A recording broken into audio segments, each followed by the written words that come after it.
అకాల వర్షాలు ఉమ్మడి పశ్చిమ గోదావరి జిల్లా వరి రైతులను నిండా ముంచుతున్నాయి. జిల్లా వ్యాప్తంగా వరి కోతలు ప్రారంభం కావడంతో ధాన్యం రాసులను రోడ్లపై ఆరబెడుతున్న రైతులకు వర్షాలు కునుకు పట్టనివ్వకుండా చేస్తున్నాయి. ఈదురుగాలులు వర్షాలతో ఉమ్మడి పశ్చిమ గోదావరి జిల్లా వ్యాప్తంగా వరి రైతులు తీవ్రంగా నష్టపోతున్నారు. ధాన్యాన్ని మిల్లులకు తరలించే పనిలో నిమగ్నమైన రైతులు మరో 2-3 రోజుల్లో కోతలు పూర్తి చేయాల్సి ఉంది. తేమ శాతం పెరుగుతుండటంతో మిల్లర్లు ధాన్యం కొనుగోలు చేయడానికి ఆలస్యం చేస్తున్నారని రైతులు ఆవేదన వ్యక్తం చేస్తున్నారు.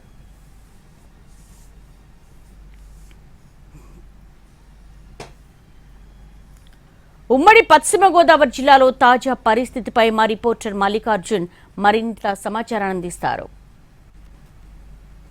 మరొక 3 రోజుల పాటు రాష్ట్ర వ్యాప్తంగా చెదురుముదురు వర్షాలు కురుస్తాయి అనేటటువంటి వాతావరణ శాఖ హెచ్చరికలతోటి ఉమ్మడి పశ్చిమ గోదావరి జిల్లాలోని వరి రైతుల గుండెల్లో రైళ్లు పరిగెడుతున్నటువంటి పరిస్థితి. నిన్న కురిసినటువంటి భారీ వర్షంతో ఇప్పటికే వరి రైతులు ఎంతగా నష్టపోయారో మనకి ఇక్కడ తెలుస్తోంది.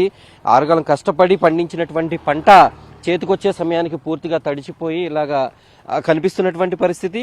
ఈ నేపథ్యంలో రైతులు తీవ్రంగా నష్టపోతున్నారు. మనం చూడొచ్చు ఈ రహదారి వెంబడి ప్రస్తుతం దెందులూరు ప్రాంతంలో ఉన్నటువంటి పంట పొలాల వద్ద మొత్తం కూడా ధాన్యాలు వరి కోతలు పూర్తయి ఆ ధాన్యం అంతా కూడా రోడ్లపైన ఆరబెట్టుకుని మరికొద్ది గంటల్లో వీటన్నిటిని కూడా మిల్లులకు చేర్చేటటువంటి పరిస్థితిలో భారీ వర్షం కురవడంతో రైతులకు తీవ్ర ఇబ్బందులు ఎదురవుతూ ఉన్నాయి.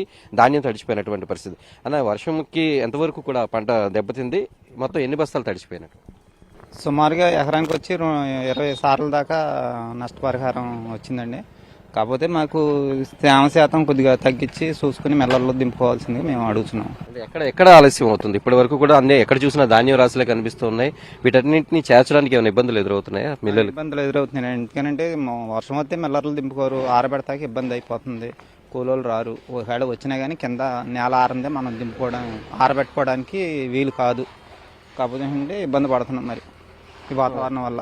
మొత్తం ఎంత పెట్టుబడి అయింది? ఇప్పుడు పరిస్థితి ఏంటి? ఇప్పుడు పెట్టిన పెట్టుబడి తిరిగి వచ్చే పరిస్థితి ఉందా? ఎంత అయింది పెట్టుబడి? లేదండి, పెట్టుబడి వచ్చి ఎకరానికి వచ్చి 40,000 దాకా ఖర్చు అయిందండి. 40,000 మరి మాకు ఇప్పుడు ఏమి వచ్చే పరిస్థితుల్లో ఏమి లేవు. కాకపోతే ఈ పంటలు కూడా అటు ఇటుగా మాకు పెద్దగా ఏం పంటలేదు ఈ సంవత్సరం. తెగుళ్ళతోనే మాకు ఇబ్బంది అయిపోయింది. ఎందుకంటే మోవ పురుగు పడిపోయి చాలా ఇబ్బంది పడ్డాము వాటి వల్ల.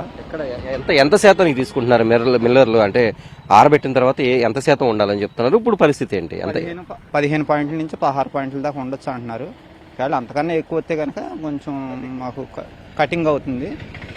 కటింగ్ లేకోకుండా మాకు తగిన న్యాయం చేయమని అడుగుతుంది.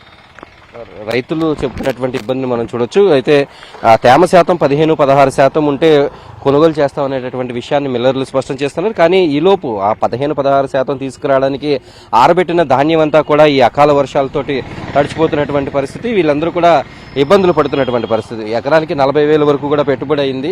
అయితే వాటి డబ్బంతా కూడా తిరిగి వచ్చే పరిస్థితి కనిపించట్లేదు. అన్న, ఏంటి కూలీల పరిస్థితి ఎలా ఉంది? ఇప్పుడు ఇంకా ఎక్స్ట్రా పెట్టుబడి కూడా అవుతుంది కదా మొత్తం అంతా? కూలీలు ఎకరానికి ధాన్యం ఆరబడతాకి 700 రూపాయలు మనిషికి. 3 ఎకరానికి ఒకళ్ళు వస్తున్నారు కానీ దొరకట్ల జనాలు కూడా. అదనంగా అవుతుంది, కూలీల ఖర్చులు అదనం అవుతున్నాయి, పెట్టుబడులు అన్నీ అదనం అవుతున్నాయి, బరకాలకు కూడా అదనం అవుతున్నాయి. తడిసిపోతున్నాయి కదా, బరకాలు ఇమ్మంటే వాళ్ళు కూడా ఇస్తారు. బరకానికి 50 రూపాయలు తీసుకుంటున్నారు అద్దెకి కూడా, అయినా దొరకట్లా. అంటే మొత్తం ఈ ధాన్యాన్ని ఇప్పటికిప్పుడు మిల్లలకి చేర్చితే కొనేటటువంటి పరిస్థితి ఉందా? ఇప్పుడు ప్రజెంట్ అయితే ఇది 20-22 వస్తుందంటారు, తీసుకుంటలేదండి. 15-14 కంటే ఎక్కువ. ఒకసారి 14 వచ్చినా సరే ముక్కు విరిగిపోతుంది అంటున్నారు. ఎక్కువ ఆరినా ప్రమాదమే, అలాగే తక్కువ ఆరినా ప్రమాదమే. మినిమం సాధ్యం ఉంటే 15-16 లోపు ఉంటే తీసుకెళ్తున్నారు. కానీ ఎటు చూసినా రైతుకే నష్టం ఎక్కువ. ఇది ప్రస్తుతం ఉమ్మడి పశ్చిమ గోదావరి జిల్లాలో ఉన్నటువంటి వరి రైతుల పరిస్థితి. వీడియో జర్నలిస్ట్ కరి శ్రీనివాస్తో మల్లికార్జున్, ఉమ్మడి పశ్చిమ గోదావరి.